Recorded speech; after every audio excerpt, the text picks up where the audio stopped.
Hello प्यारे बच्चों, मैं नवीन दीक्षित, आपका फिजिक्स मेंटोर। फिजिक्स की प्रिपरेशन मैं उम्मीद कर रहा हूँ बहुत अच्छी चल रही होगी, लेकिन ऐसा अक्सर होता है कि कुछ बच्चे इस विशेष करके सीजन में, जैसे जनवरी दिसंबर के आसपास से थोड़ा सा सिलेबस लैगिंग, बैकलॉग, इन सब चीज़ों को लेकर के, running score, test series mark को लेकर थोड़े से डिसअपॉइंट होते हैं। अन्य बच्चों से तुलनात्मक तरीके से कह के डर जाते हैं कि कहीं ऐसा ना हो कि उनकी तैयारी व्यर्थ ना जाए। तो बस मैं एक चीज़ कहना चाहूँगा कि आप जैसी प्रिपरेशन कर रहे हैं उस पर पूरा भरोसा रखिए। कुछ विशेष है इस वीडियो में जो आपके लिए आगे मिलेगा, कंफर्म मतलब सॉलिड चीजें हैं वो। ऐसी कुछ आप मान लीजिए चलिए कि जैसे आप नियरली जनवरी आधा क्रॉस कर चुके हैं, आपके पास फरवरी पूरा है, जनवरी के कुछ दिन है, फरवरी पूरा है, मार्च पूरा है, अप्रैल पूरा है, तो बचे हुए दिन आपके पास मोर देन नीडेड है, आवश्यकता से पर्याप्त है, बहुत सफिशिएंट टाइम है। तैयारी को प्री प्लान करके कैसे रन करना है, किन चैप्टर्स पर ज्यादा फोकस करना है, ज्यादा फोकस, टच तो सबको करना है बट किन पर ज्यादा फोकस करना है, ये सारी चीजें मैं आपके सामने लेकर के आया हूं। इस थोड़े से 2-4-6 मिनट के वीडियो में आपको दिखाऊंगा, समझाऊंगा, कोशिश करूंगा, और मेरा पूरा प्रयास है कि this is a productive video, आपके लिए मतलब का हो। तो कुछ लाइनें आपके लिए सोच समझकर, विशेषकर उन बच्चों के लिए जिनकी मनोदशा इस वक्त थोड़ी सी अव्यवस्थित चल रही है, उनके लिए लिखी है कि पर्याप्त समय है बाकी, बस आप मान लीजिए, पर्याप्त समय है बाकी, बस आप मान लीजिए, होंगे सफल, उचित प्लान बना, बस ठान लीजिए। दुनिया में सब एक जैसे नहीं होते हैं मेरे यार, सबका आईक्यू, सबका सोचने का तरीका, सबकी मेहनत करने का लेवल एक जैसा नहीं है। तो दुनिया में सब एक जैसे नहीं होते हैं मेरे यार, कुछ रेंगते हैं महीनों, तो आप लंबी उड़ान लीजिए। और अंत में ये कहना चाहूंगा कि जो बीत गया वो कैसा था, क्या फर्क पड़ता है, जो हो गया पास्ट उस पर फोकस मत करिए, रनिंग टाइम पर और आने वाले प्रेजेंट पर फोकस करिए कि जो हो गया वो कैसा था, क्या फर्क पड़ता है मेरे यार, बस आप बचे हुए समय में लंबी छलांग लीजिए। तो बच्चों, इन शॉर्ट फटाफट से एक बार मैं आपको ओवरव्यू दे देता हूं कि लास्ट 2017 से लेकर के 24 तक के 6 से 7-8 सालों के जो क्वेश्चन सिनेरियो है, ये किस पर्टिकुलर टॉपिक से कितनी मात्रा में कितना परसेंटेज वेटेज रहा है, उसके आधार पर मैं उन टॉपिक्स को हाईलाइट कर दे रहा हूं जिन पर आप थोड़ा सा अगर ज्यादा फोकस करेंगे तो आपका आउटपुट अच्छा आएगा। कैसे शुरुआत करते हैं, 17 से लेकर 24 तक की एनालिसिस आपके सामने, इनमें जिनको मार्क करता जा रहा हूं आप उन पर थोड़ा सा ज्यादा फोकस करें, बाकी टच तो आपको सब कुछ करना है। इधर 11th एनसीईआरटी फिजिक्स के हिसाब से सारे टॉपिक्स हैं और इधर आपकी 12th एनसीईआरटी के हिसाब से सारे टॉपिक्स हैं। तो स्टार्टिंग फ्रॉम जैसे unit measurement and experimental skills, इसको आप कंफर्म बहुत अच्छे से फोकस करिएगा, होप सो आपके 2 से 3 क्वेश्चन ये क्लियर कराएगा। मोशन इन स्ट्रेट लाइन को एक सुपरफिशियल टच जरूर दीजिए, जैसे इसमें काइनेमेटिक इक्वेशंस हैं, एक्सेलरेशन क्या है, डिस्प्लेसमेंट क्या है, एवरेज वेलोसिटी क्या है, ये सब बेसिक फंडामेंटल टर्म जान लीजिए। मोशन इन प्लेन से 23 में 3 सवाल आए बट 24 में एक आधा सवाल आया, तो मैं इसको बिल्कुल कहूंगा कि इसको कम वेटेज का मत मानिएगा। मोशन इन प्लेन में विशेष करके एक पॉइंट और है, वेक्टर, ये एनसीईआरटी के हिसाब से मोशन इन प्लेन में ही एक्सप्लेन किया जाता है, तो motion in plane and vectors को थोड़ा सा जरूर फोकस कीजिएगा। ये आपके एक क्वेश्चन के लिए नहीं कह रहा हूं, बल्कि इसलिए ताकि वेक्टर की आपको पूरी फिजिक्स पे बराबर मदद मिल जाएगी। तो यूनिट मेजरमेंट एंड स्केल पूरा अच्छे से प्रिपेयर करिए, राइट। फिर इसके बाद मोशन इन स्ट्रेट लाइन में kinematic equation, average velocity, average speed, distance, displacement, accelerated motion का एप्लीकेशन कैसे करते हैं, थोड़ी थोड़ी बातों को जरूर टच करिएगा। डिटेल प्रैक्टिस नहीं भी करेंगे तो इसका कोई दिक्कत वाली बात नहीं। मोशन इन प्लेन की बात करें, उसमें वेक्टर को जरूर टच करिएगा। फिर इसके बाद laws of motion, work, power, energy, centre of mass, conservation of momentum, rotation और ग्रेविटेशन, इतने पोर्शन में थोड़ा लग करके समय दीजिए। क्यों? क्योंकि आपके 2, 2, 4, 2, 6, 2, 8 एक राउंड फिगर मान करके चले तो लगभग 8 क्वेश्चन, 8+ क्वेश्चंस आपके सही कराएगा। और हकीकत में लॉज ऑफ मोशन से लेकर के ग्रेविटेशन तक का जो पीरियड है, जितना भी चैप्टर है, इसका वेटेज अलग है, ये मैकेनिक्स या पूरी फिजिक्स का आधार भी है। आगे चलते हैं बच्चों, प्रॉपर्टीज ऑफ सॉलिड, इलास्टिसिटी वगैरह, प्रॉपर्टीज ऑफ फ्लूइड में आपका सरफेस टेंशन हो गया, आपकी बर्नौलीज थ्योरम हो गई, इन सभी क्वेश्चंस को टच करते चलिएगा, इनको सुपरफिशियली पढ़ते जरूर चलिएगा। पढ़ने का मतलब इन पर आप अगर आप फोकस करेंगे, थोड़ा बहुत भी फोकस करेंगे तो आपको इसका रिस्पॉन्स, इसका आउटपुट मिलेगा। ज्यादा फोकस करने वाले पॉइंट्स पे अगर आए तो यहां से शुरू होती है हीट एंड थर्मोडायनेमिक्स। इसमें अगर आप कुछ ना करें तो कम से कम इतना जरूर कर लीजिएगा, जैसे टेम्परेचर स्केल का ज्ञान होना आवश्यक है, जो आपको थर्मल प्रॉपर्टीज ऑफ मैटर मिलेगा। Temperature scale, degree Celsius, degree Fahrenheit, Kelvin, इन सबका आपस में इंटर कन्वर्जन। फिर इसके बाद काइनेटिक थ्योरी और थर्मोडायनेमिक्स में अगर बहुत कुछ मत पढ़िएगा तो एटलीस्ट आइडियल गैस इक्वेशन, यानी PV is equal to mu R T. ये कब कब लगती है, कौन कौन से लॉस प्रपोज किए गए हैं, आइडियल गैस की शर्तें क्या हैं, और साथ ही साथ थर्मोडायनेमिक्स में फर्स्ट लॉ ऑफ थर्मोडायनेमिक्स के आधार पर प्रोसेस की एनालिसिस, कौन सी प्रोसेस आइसोकोरिक है, कौन सी एडियाबैटिक है, कौन सी आइसोथर्मल है, किसकी क्या प्रॉपर्टीज है, कौन सा इक्वेशन फॉलो होगा। तो फर्स्ट लॉ ऑफ थर्मोडायनेमिक्स के आधार पर इनकी एनालिसिस ये जरूर कर लीजिएगा। तो कहने का मतलब हीट एंड थर्मोडायनेमिक्स वाले पोर्शन में आइडियल गैस इक्वेशन और फर्स्ट लॉ ऑफ थर्मोडायनेमिक्स का एप्लीकेशन, इस पर जरूर फोकस करिएगा।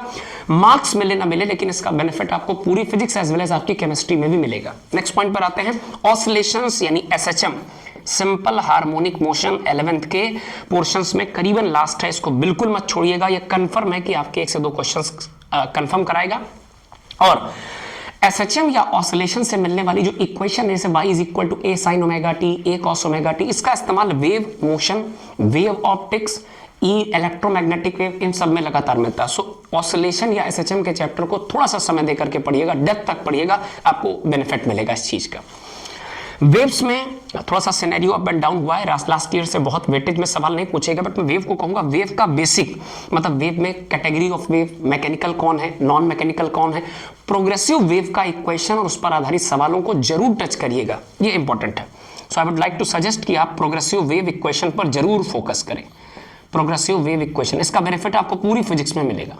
प्रोग्रेसिव वेव इक्वेशन पर जरूर फोकस करें, स्टेशनरी वेव की इक्वेशंस को जान लें, ऑर्गन पाइप पर थोड़ा सा फोकस कर लें, ये वो है जो कम एफर्ट से अच्छे नंबर दिलाएंगे।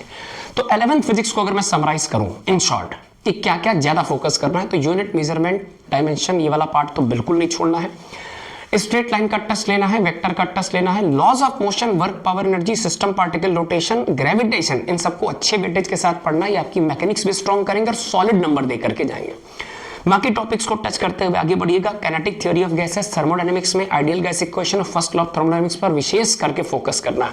ऑसिलेशन, एसएचएम में कोई लापरवाही नहीं, अच्छे से रीड करिएगा। वेव में एटलीस्ट वेव का फंडामेंटल्स खूब अच्छे से आना चाहिए। आते हैं 12th एनसीईआरटी फिजिक्स पर।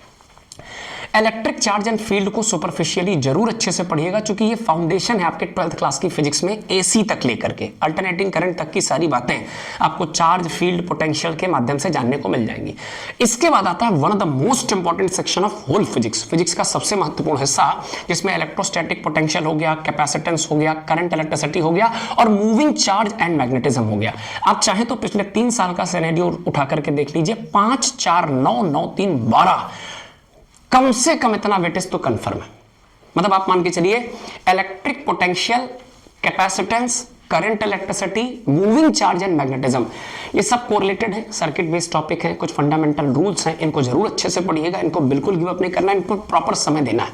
मतलब बचे हुए समय में अगर बड़ा पोर्शन आप यहां देते हैं तो आपको उसका पक्का बेनिफिट मिलेगा। नेक्स्ट पॉइंट पर आता हूं बच्चों, मैग्नेटिज्म या मैग्नेटिज्म एंड मैटर थोड़ा सा टच कर सकते हैं। ईएमआई, एसी, देखिए फंडामेंटल तो मैंने आपसे कहा ना सबके पढ़ने। फिर इसके बाद इलेक्ट्रोमैग्नेटिक इंडक्शन यानी कि ईएमआई और आपका अल्टरनेटिंग करंट, ये दोनों ही अच्छे पोर्शंस हैं।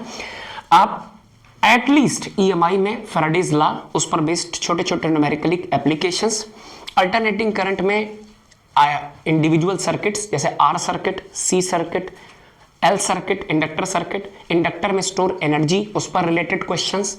इसके बाद आपका एलआरसी सर्किट एंड रेजोनेंस, इन पर जरूर ध्यान दीजिएगा। मैं प्रॉमिस कर रहा हूं कि ईएमआई और एसी मिलाकर आप बहुत नहीं तो कम नहीं, कम से कम 2 से 3 सवाल आप कंफर्म करके आएंगे। बहुत डिफिकल्ट क्वेश्चन इन पर नहीं आता है, बिल्कुल परेशान मत होइए।